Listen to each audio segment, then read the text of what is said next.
Assalamu alaikum warahmatullahi wabarakatuh. Hope you're doing well. We are continuing our reading of this radical feminist book so that we may pull it apart, dissect it, see what their philosophy is all about, and come up with potent and accurate and genuine rebuttals. So, let's continue upon that path, shall we? I got a nice peppermint iced tea that I made with some delicious almond syrup that I put in there. Okay, let's begin. Bismillah. Brace yourselves. For centuries, the work of running a great many white households has been undertaken by women of color and, depending on the country, by working class white women and girls. Okay, hold up for a second. Okay, households. For centuries, households were undertaken by black women, Latinos.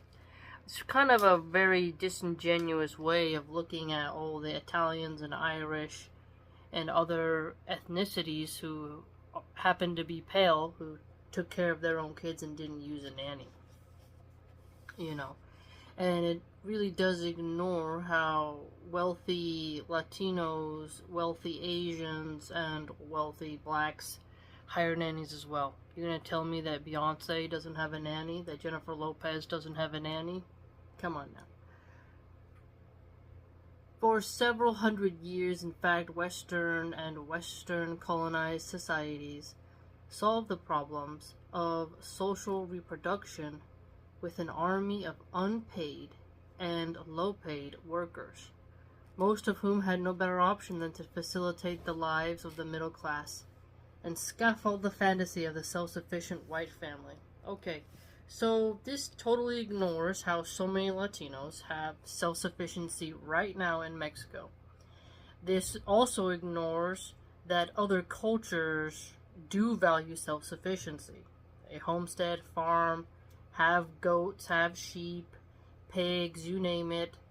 A lot of people don't like depending upon the government for their subsistence when they are able to be self-reliant, okay?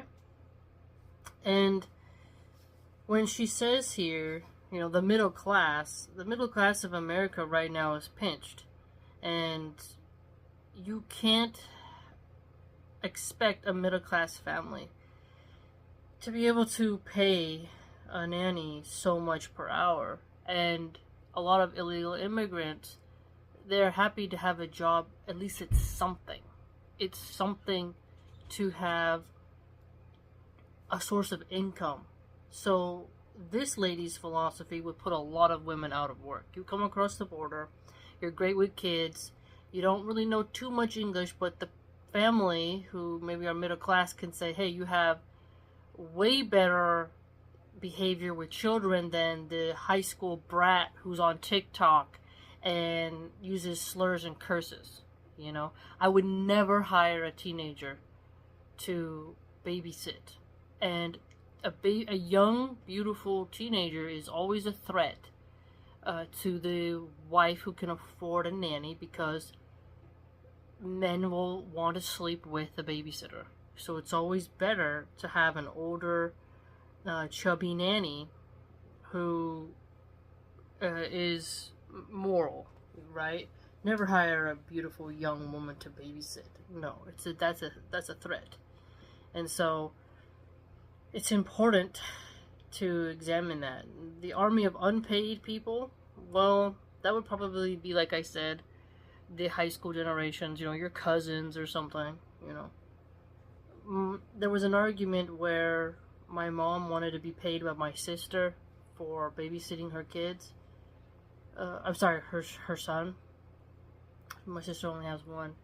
And my grandpa took great offense at that, and he never charged my sister anything, but then my mom pointed out how, she needs to earn some sort of income because she lives off of welfare, and she's single, and so she has to have some help, I could see it from both sides. But my sister, who works in the medical field, she can't afford to pay my mom a lot, and she just put my nephew in daycare, and she's had some problems there. But I often thought about being like a nanny, but I wouldn't charge a low price. If it's like a newborn, I'm totally fine with a low price. But if it's like a 5-year-old, 6-year-old, I would do like private tutoring, like, hey, let's learn about English, let's do cooking lessons. I would be way more hands on than a daycare, and it would be like I'd be like a teacher slash tutor, and I could only afford to have so many in my domain at one time because I don't have the space, But it would depend, on the couple. But I would definitely argue, like, if I was working at like a masjid or something, or if I had a farm, let's do it that way. Like, if I had a farm and all my kids are like self-sufficient in a way, like they're not as needy as like a toddler age, and I can dedicate lots of time to the children, then I wouldn't charge as much because I got the space and I can do all kinds of stuff. So then I could see it from that perspective as well. But I think it depends on the budget of the parents and what you expect. But super cheap people are often dangerous. I remember watching a true crime story where a lady, she went and gave her 3-month-old to a lady she knew who was like had a sketchy reputation, but she babysit a lot of kids, and the nanny threw the child, the boy, into the crib so many times where he got a fracture and it ended up killing him. And it's on the Explore With Us page. I shared it a long time ago, but it was pretty gruesome what that woman did to that young boy, and you just never know. And obviously that family, they should have watched the child themselves, or they should have paid somebody who's worth it, right? They paid someone cheap, and the child became endangered. I mean, there's countless nanny cam videos of people throwing babies, smacking babies. It's nightmarish. And so, not to say that you couldn't get like, for example, in Downton Abbey, there's the nanny who insults one of the children, and the woman who is the wife of the Lord catches her insulting the little lad, and she gets fired, right? So that's like, okay, we totally know that there can be, even in cinema, the hired nanny for the aristocrats could still be a totally ghastly option. So it really depends, really does. And it's important to recognize that you're not going to get Mary Poppins with super, super low wages. I have tattoos. Would I hire someone who has tattoos? I would not. No. If she's hotter than me, I'm not hiring her. Sorry. There's rules to this. There's rules. This alone is what has freed up white men to do so much of the work of action. In Ardren's terms, including the action of defining social narratives, the action of justifying these hierarchies as somehow natural. I wonder if she would bother to look up how many, by race, how many people have a family member who watch their kids versus have a daycare versus have an elite private nanny or something like that. You break it down by class, I think you would see, the race spreading out. Because I think every race wants the best for their children. It's just they can't always afford it. That abject appeal to nature is insidious. It implies that people of color and white women should not complain about having to do all the boring, repetitive, dirty jobs. Hold up. Dirty jobs? There's a show called Dirty Jobs. I want you to look it up, okay? Michael. Oh, I forgot his name. Oh, that's quite sad. I almost said Mike Lindell, but that's that weird My Pillow guy, I think. I don't know why his name came in my head. But, look up dirty jobs, and then you'll see what men put up with, and then you'll see how this woman is totally delusional. Repetitive, factory workers, you know, there's tons of men who have to do repetitive, boring work. And boring is relative, I'd argue. You're going to tell me that the male dishwashers who are slaving away, quite literally, who are immigrants, usually in California, they're from Guatemala and Mexico, and they're like older men, that you telling me they're doing a 9-hour shift in the hot dish pit, that's not boring? I only once in all my years doing culinary arts saw a female dishwasher, and she struggled. Usually they had 2 male dishwashers, and it is like humid, stinky, especially if you're in a fast-paced restaurant. So this woman is quite biased. She just really hates men because they are naturally good at them, whereas men are naturally better at fighting and setting things on fire. I've seen countless videos of women getting mad at their boyfriends and setting things on fire, their clothes, and having complete and utter meltdowns, okay? And yes, men are naturally better at fighting. If you don't think that, then why is it that so many TERFs, which are trans exclusionary radical feminists, they get very upset when there's men in women's sports? Because there's a clear gap. I have a screenshot. I don't know if and when I'll post it, but it was a male running in a women's race, and the bone structure of this dude is swole, and the fact that he's winning by so much in these women's sports, it's ridiculous. So, and who was that? There was a male in the UFC who cracked a woman's jaw. There was 2 prominent males who masqueraded as women and really beat those women down. And also, there's this guy called the Poor Man's Podcast. I don't like the newer style, how he edits his videos. There's so many jump cuts and whatever. But back in the day, he had this thing where he would show women trying to fight men, and the women would always lose. Women bodybuilders, they lose. Men would have to hold back using all their full force, and even Venus and Serena Williams said, you know, there's a difference between playing men in tennis, and that's just tennis. You know, so yes, men are better at fighting. And this is coming from somebody who I street fight a lot, and I've hit men have hit me. I'm not proud of it, but there's no doubt. Like, sometimes I'll play fight with my husband, and he lets me have my fun, and then he puts me down. He's so strong, you know. So she's crazy. Women shouldn't complain about having too much to do. They're just naturally better at multitasking. Men multitask. As a server, I had to multitask a lot. And men and women are just different, and it's okay to be that way. I understand there might be a lazy femboy who is pushing everything off to his empowered woman to do, but that's kind of what the feminists are asking for. You don't want a masculine man to lead.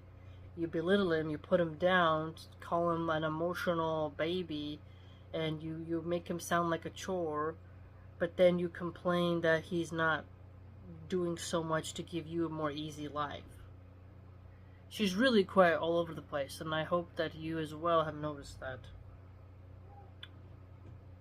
They're just naturally better at multitasking. In fact, studies have repeatedly shown that human brains of every gender are much better at doing one task at a time, and nobody is born knowing how to clean a toilet or sterilize a bottle. Well, breastfeed. But men's collective refusal to do these duller, more thankless feminine tasks thanklessly, precisely, because they are feminized and radicalized, is a learned helplessness that eventually wears down resistance. Okay, duller, thankless feminine tasks. How to clean the toilet? My husband helps me clean the bathroom. You just have to communicate. But like I said, while I was pregnant, breastfeeding, because I didn't want to. When you have a new baby, you're not always able to shower twice a day like you want, and I didn't want to get all sweaty with chemicals on me and then hug my baby. It was just gross. Okay, disgusting. So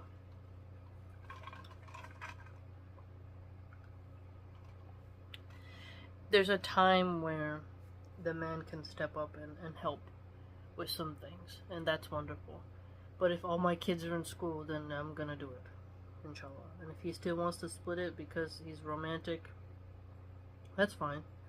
But if you want him to help, you need to only ask, And if you go above and beyond, usually the other person doesn't mind it either, because reciprocation does play a role. You give what you get, in a sense, right? She doesn't really see men as human. It is the domestic equivalent of a siege. If he refuses to do it for long enough, or does it badly, or has to be reminded again and again, or makes enough of a fuss, eventually she will conclude that it's not worth the trouble and give up and do it herself. I did see a post a long time ago where men were giving advice on how to purposely do something wrong in order to get out of it. But I also saw, funny thing is a lot of these gold digger types were saying that you should act dumb on purpose at work, and men will do more for you, and you won't have to work as hard until you can be retired by a wealthy man. Because men like feeling intelligent, and even if you know the answer, you shouldn't try to correct them or outshine them, but rather stroke their ego and play dumb and ditzy and be cunning underneath the surface. And that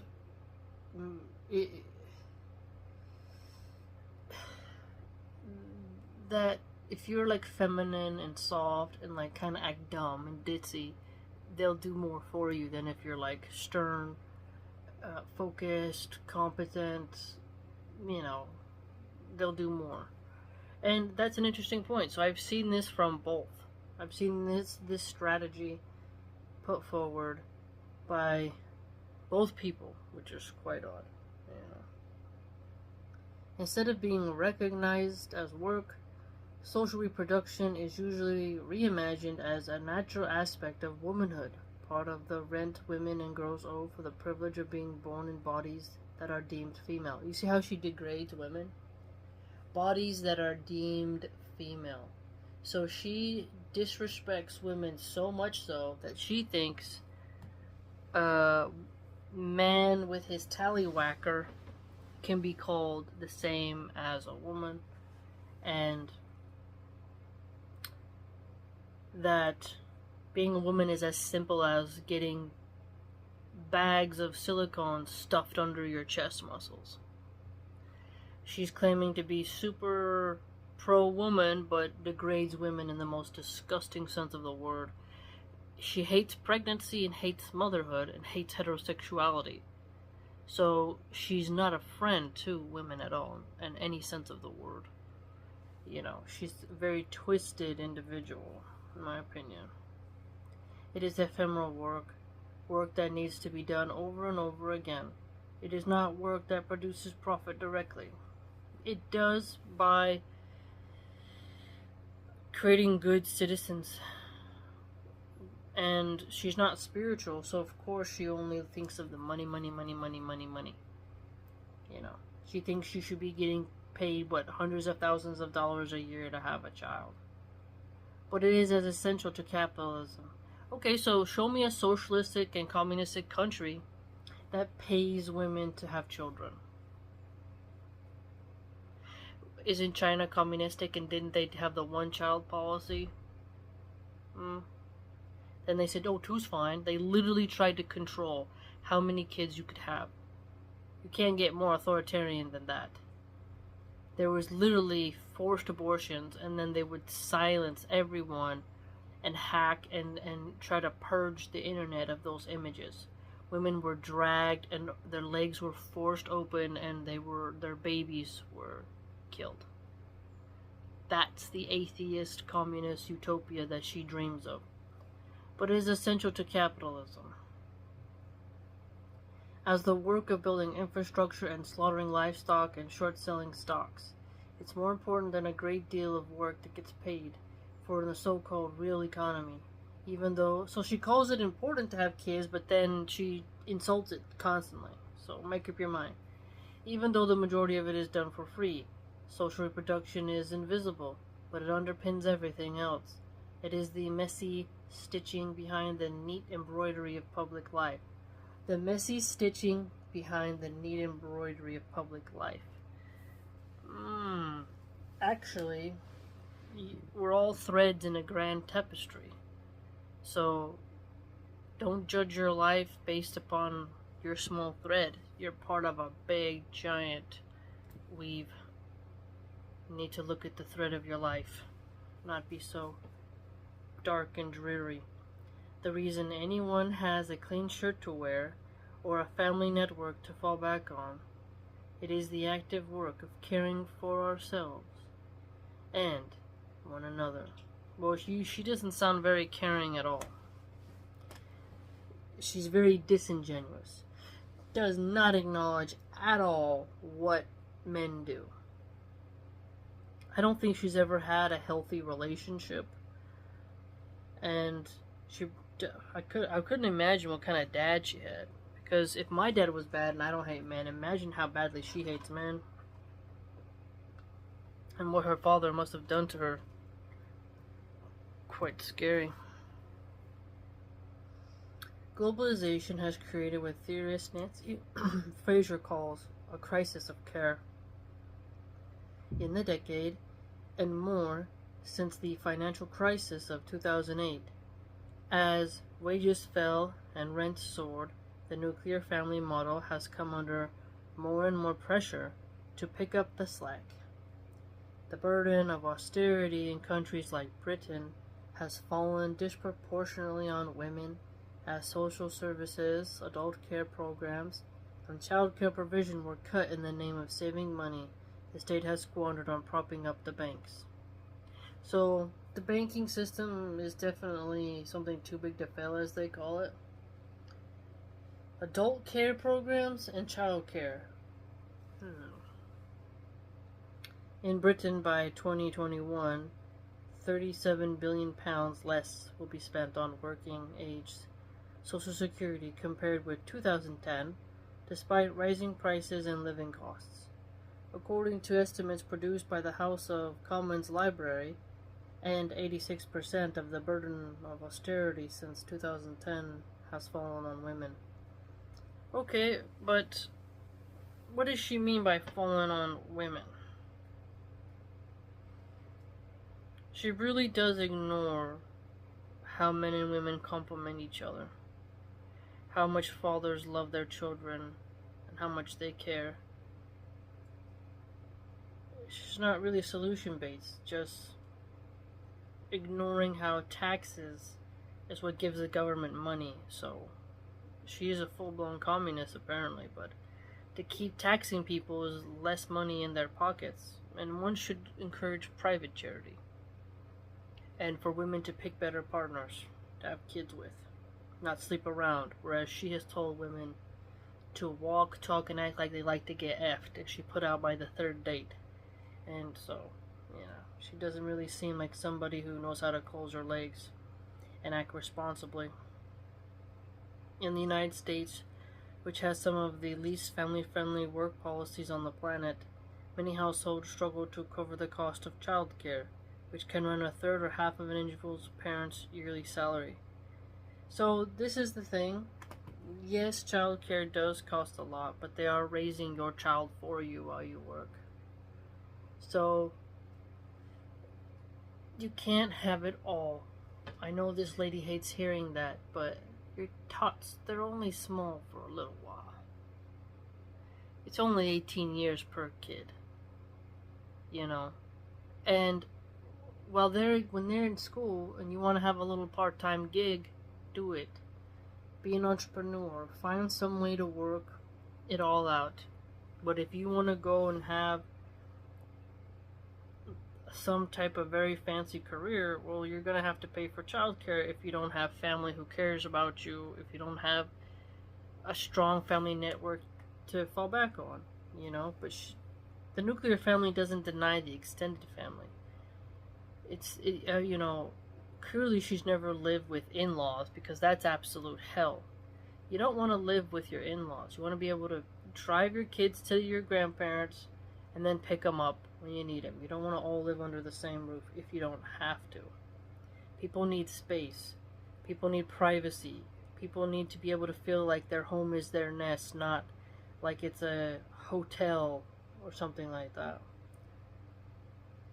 I used to have tons of roommates my entire teen life. But now it's just me, my husband, and our children, and it's wonderful. We're not wealthy, but it's nice not having roommates. And I'm not putting my kids in childcare. I'd rather make it work as best as I can than to go and have to use childcare. And you can also, if you have a husband, right, you can make your schedules work somehow. That's what we did. I would work part-time when my first was born, and those were on the days he had off. And we never had any problem. So you gotta try to make it work. I know it's hard, but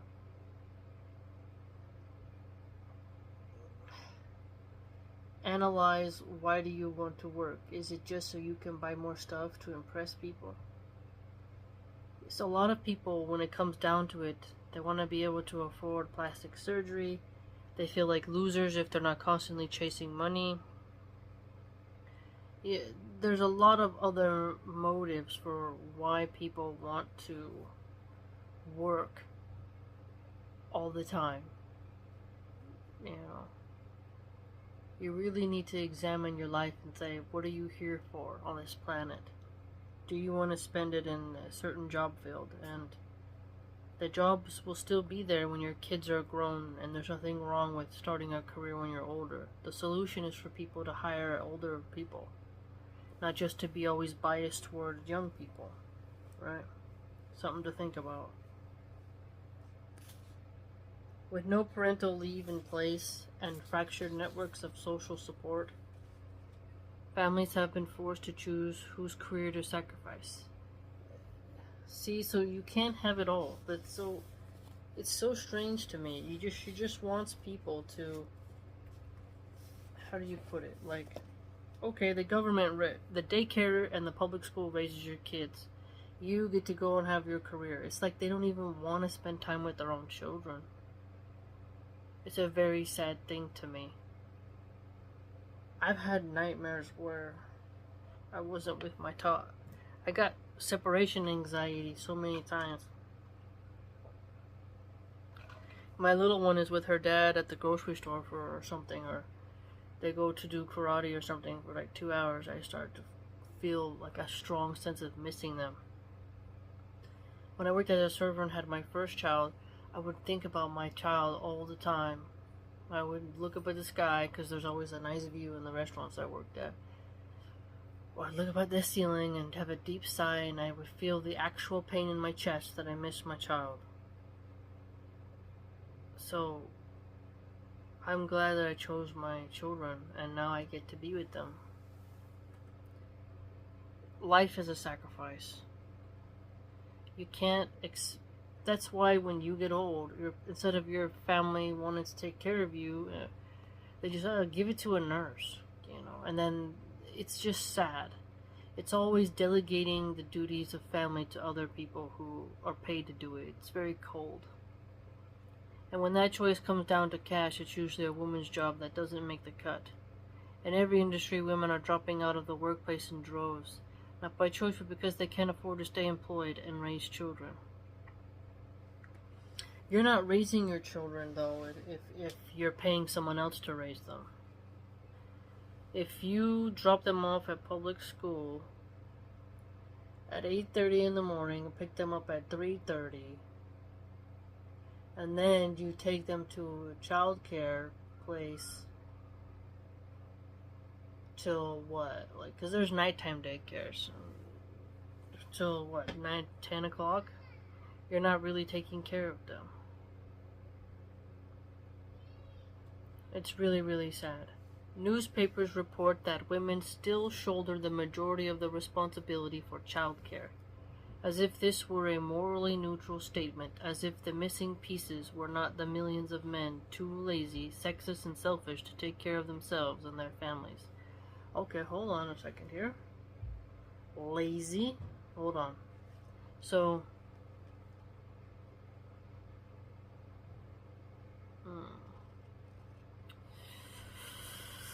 I don't think it's fair to call the men lazy. I mean, sure, there might be video games, pot smoking, porn addicted losers. But if that's what you chose to let hump you, it's your own fault. Maybe you need to stop thinking about the size of his chorizo and his body and think about what kind of man he is.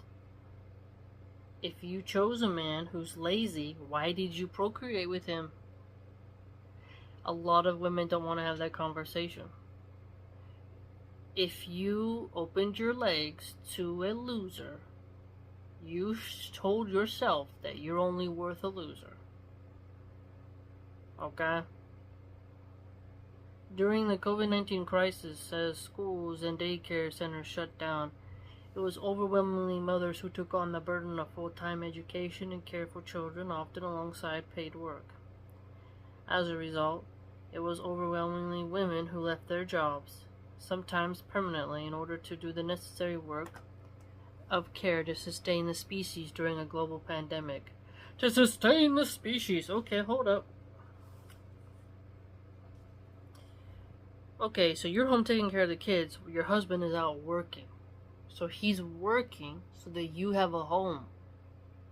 Would a woman respect a man who is home being more than the feminine role? I don't think that I would. It's fascinating. Do a poll and say, like, would you rather you go to work 50 hours a week and your man stay home? Was that what you want? You want to pay for all the 100% of all the bills, and that your man is doing the childcare? You want to come home burnt out and tired and not being able to be feminine and pretty so that you can feel like you're the boss babe? I don't think a lot of women realize how they wouldn't want that. That they would actually want to be home, being able to shower whenever they want, drink as much water as they want, eat whenever they want, horse around, play with the kids, do crafts. I mean, go by the beach, go out to eat, go in the park, have a little mini picnic, bring some snacks, go push the stroller, do a workout at home, water the plants, play with your pets. You could do that, and your man's out grinding, bringing home the bread, and when he gets home, you're fresh, you smell good, you look beautiful, you're feminine, you're ready to, him to take a shower and the kids to go to bed so you can have a little fun. That's a much more inclined towards the female nature, I'd argue, than your man doing that and then you coming home like, oh my gosh, I gotta lay down. Imagine you're on your period, working 50 hours, paying all the bills, handing your man money. I don't think this woman realizes that a lot of women do not want to do that. I mean, the career is brainwashing. Maybe I'm biased because I didn't choose something like being in politics or something that is technically a career. I have my passions and they don't require me to have my children in daycare. But find a new career then. Find something more flexible. You can't always have the job choice that you want, right? If you're working at CVS, McDonald's, you're working as a busser, a hostess, that's not a career. Restaurant manager, that's not a career. And even in the corporate field, like, you're so, like, they can fire you like that, like nothing. You're at will hire. You're nothing to them. HR says, you know, you didn't do this or you didn't that. The corporate world is brutal. Like, they don't give a damn. Just like if you are working at, let's say, Walmart or Safeway, they don't give a damn about you. They fire you like nothing. So, I mean, what is a career anyways? It's really quite strange. COVID-19 did not drive women out of paid work. Men did that, sabotaging women's careers by refusing to do an equal share of the domestic and reproductive work, even at a time of crisis where the work was more necessary than ever. Okay, so she's blaming men for women's careers not working out during a time where the government shut down the jobs. Really think about that. She doesn't blame, let's put this annotation here. She doesn't blame the government, she blames men. That's how much she hates men. Totally ignoring all the female politicians who have said, close your business.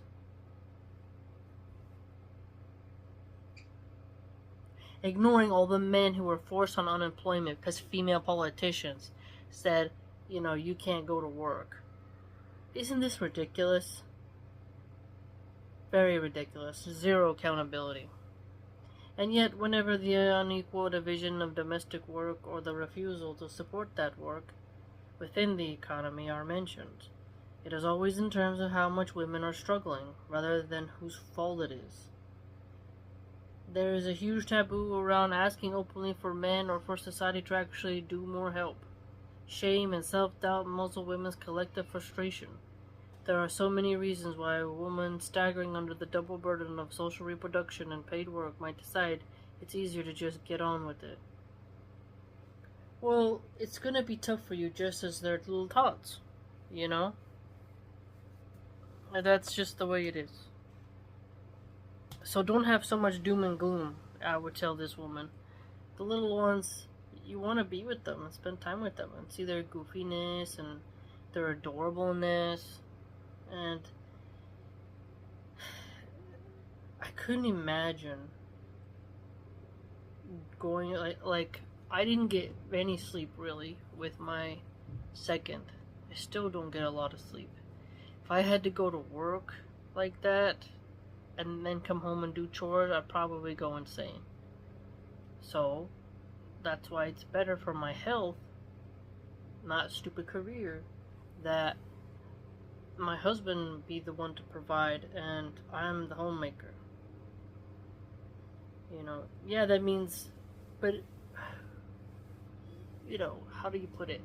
A nap would be nice, you know, but that's just not how it's gonna be. But it won't be like that forever. That's the thing. It's not gonna be like that forever. So, the exhaustion is when they're teeny tiny and you don't get a lot of sleep. Other than that, kids are chill. Color, you know, let them have their Legos. They'd be fine. The simple exhaustion. Who has time to organize or protest when they're barely sleeping? There's the fear of being seen as a failure, of not being a good enough mother and partner. Yeah, well, you should fear that. So now she cares about women being good partners. If you're at work and then you're not really doing that motherly role, it's like you are kind of failing as a partner. There's so much more you can do to fulfill your soul if you didn't think that the career was everything, I'd argue. There's the enormous cultural stigma against being a nag. Well, nagging is usually when a man has said he's gonna do something and then he doesn't follow through when you remind him. You know, that's a problem. But it's all about how you approach it. Are you super aggressive? Are you catty? Could you be more playful when you ask? You know, if my husband wants something, sometimes he'll be stern and just say it, you know, because that's how men are. But there's times where he just says it normally and I'm like, okay, you know, but I will make sure he's in a good mood. There's a finesse to it, you know. There's like a very sexual play you can do when you want to ask for something.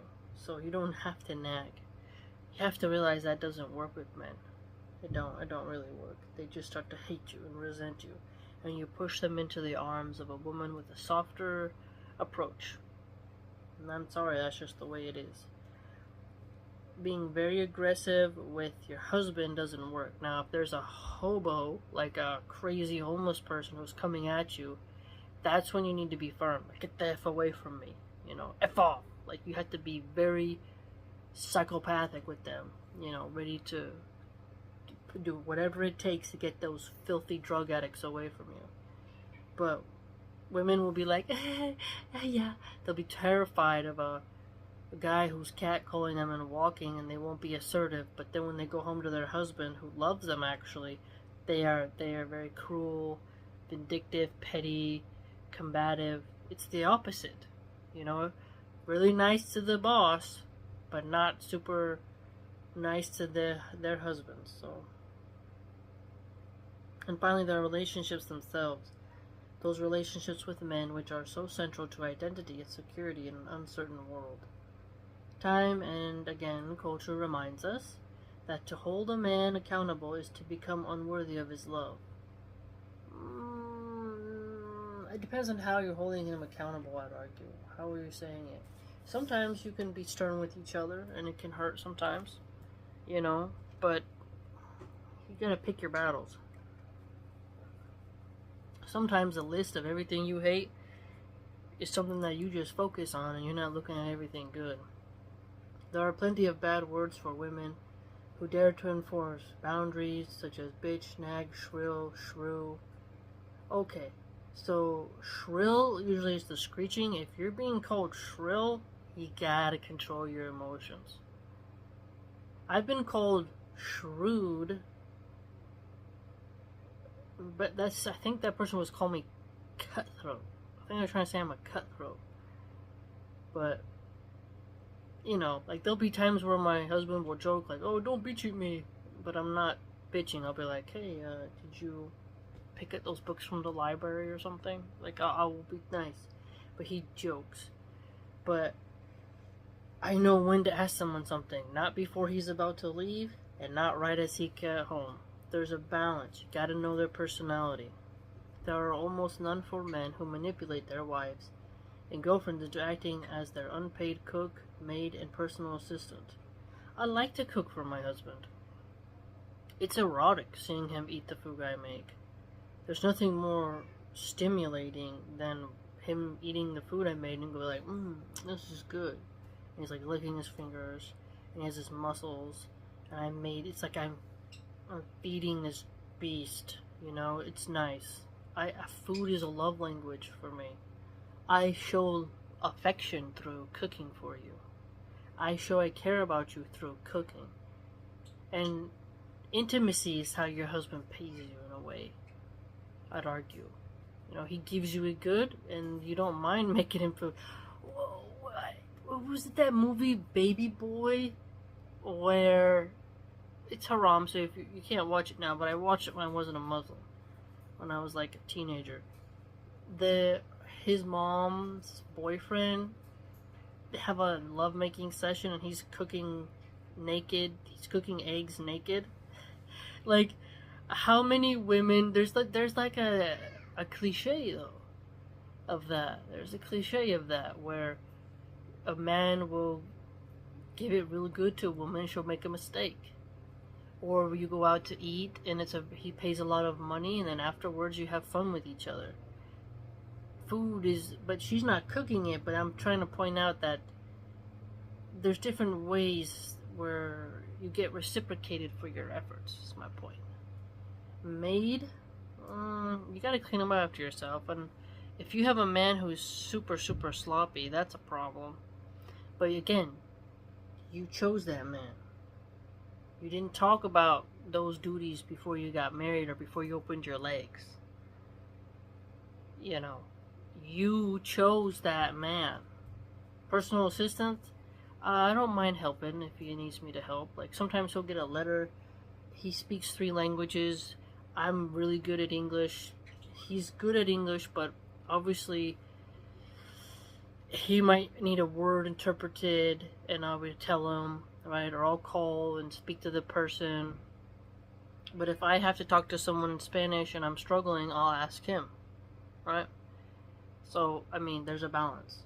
He's helped me quite a lot. So there's totally a tit for tat, reciprocation, treating someone how you want to be treated, right? Women pay for men's moral cowardice in many different ways, but mainly with money. Even women who are the chief earners in the family do more housework than their husbands, according to data that is usually presented as if the intransigence of men were an inevitability that must be accommodated rather than a collective failure of character. Well, you chose that man. And if you earn more money, you can pay a nanny, honey. Right? If you earn more money and he don't want to do it, you can pay a nanny. You both can pay a nanny. Or you both can just pitch in. But it's so strange. Data is not available on how much more unpaid work women do if they are married to spineless throwbacks so inert against housework that they refuse to learn to work a washing machine. I mean, I wash dishes by hand and my husband wants to help, you know? When my husband first came to this country, he was a dishwasher, you know? A lot of people who come to the country and they don't have a lot of options, they become dishwashers. So if your husband is a dishwasher and then he comes home, he ain't gonna want to wash no damn dishes, you know? The restaurant industry is filled with people who are male dishwashers. You think that they want to go home and do it again after they just did 9 hours of it? And they wash usually, you have to pre-rinse, and then there's the machine, you pull it down, you put the plates in, you have to stack them, and the dishwashers, they do actually a lot usually. They have to not only scrape the food off usually, because when we would put the plates as a server, we take some off and then we stack them, but some pieces get left behind. They have to run that through the washer and then carry those plates to where they need to go. And each time a cook is cooking, you know, the saute pans, the knives, the dishwasher has to wash all of that. The dishwasher washes the customer's stuff and the cook's stuff. Think about that. And they don't make a lot of money. And how many women are married to dishwashers in California? Think about that. Their poor husbands coming home and then you want them to wash more dishes? That's cruel. If your husband works a very hard labor job, I mean, it's not hard to wash a cup and a plate. But man, they're coming home exhausted. When a person is coerced into doing work she does not choose, when she is not free to set her own boundaries or negotiate her own hours, that is exploitation. Just as surely as the suppression of truck drivers' wages or the theft of restaurant workers' tips to fund bonuses for their bosses is exploitation. Okay, theft of tips? My manager doesn't get... My former managers, they never got any cut of my tips for their anything. It's the government who taxes my tips when I was a server. They make you... Now, if you get cash, you can, you know, underreport. But if it's credit card, it's right there. And when you have your W-2 right at the end of the... Yeah, at the end of the year, you pay... You know... You're gonna pay taxes on that, you know. That you're gonna, it's gonna adds to your how much you made that year, and whether you're gonna pay or receive. So it's not. No, that's just a lie. I've never seen that. My tips have nothing to do with the manager. I don't know. Managers usually don't even get bonuses in the restaurant industry. If they cut costs by like how many people they have on a shift, how much they're catching theft, right? How much they're reducing mistakes. Like, if servers are making mistakes with orders and the food gets tossed, that's costing money, right? So you want to be the manager, he wants to minimize expenses that are unnecessary, that are mistakes. And maybe on Christmas time, the boss will give him a bonus. But rarely actually never have heard our tips affecting managers, because managers don't get tips. In fact, if I'm backed up with my tables, it's usually the managers running food, dropping checks, and they don't get any of my tips. They're actually helping me. And servers oftentimes make more money than managers. That's why, alhamdulillah, I'm glad I never accepted being a manager, because a server, we would make our money and we can just go home, right? Clock out, count our tips, tip out everyone who we're supposed to, we're out. Managers have a way less flexible schedule, they have way more hours, and they have way more boring paperwork. And it's not the same. Tons of people make more than their managers, which is funny that the manager has somehow more prestige, but the server actually can make more.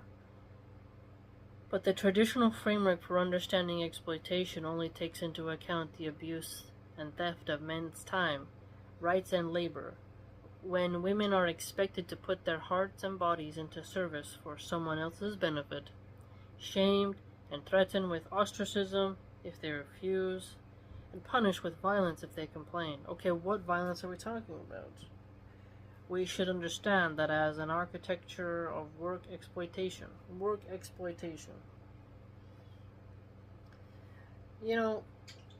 It would be nice if there was more accountability for just crappy coworkers, crappy bosses, but at the same time, it's just very difficult.